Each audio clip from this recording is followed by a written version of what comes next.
అచ్చమ్మగారికి బ్రహ్మంగారు బోధించిన కాలజ్ఞానం. ధర్మదేవత కలియుగము 4808 సంవత్సరములు తరువాతను భూలోకమందలి పుణ్యస్థలములో మాత్రమే తిరుగాడుచుండును. పాపములు పెరుగును, కలహములధికములగును. మితిదప్పిన తిండి, మితిమీరిన నిద్రవల్లను జీవులు నిలిచిన తావున నిలువక సంచారము చేయుదురు. శాంతమూర్తులు కోపిష్ఠులయ్యెదరు, నీచులు మిక్కుటమోదురు. వర్ణాశ్రమ ధర్మములు చెడును, అధికులు అనామకులనాశ్రయింతురు.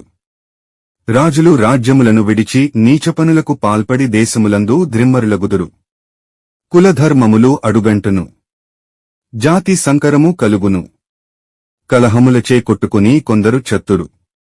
పాడి పంటలు పెరుగును, తండ్రి కొడుకులు కలహింతురు. వావి వరుసలు జేడును, దేవబ్రాహ్మణ దూషణ గురుదూషణ జరుగును. దొంగల బెడద, రోగముల బాధ, అగ్ని భయము అధికములగును. ఒకరి ఆస్తి వేరొక రపహరింతురు.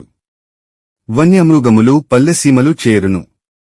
ఏనుగు పందిపిల్లను కనును, పంది కోతిపిల్లను కనును.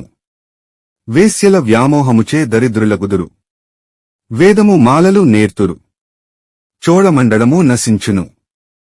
శిలలు కండలను గ్రక్కును, వాటిని తినటకు గ్రద్దలు వచ్చి చచ్చును.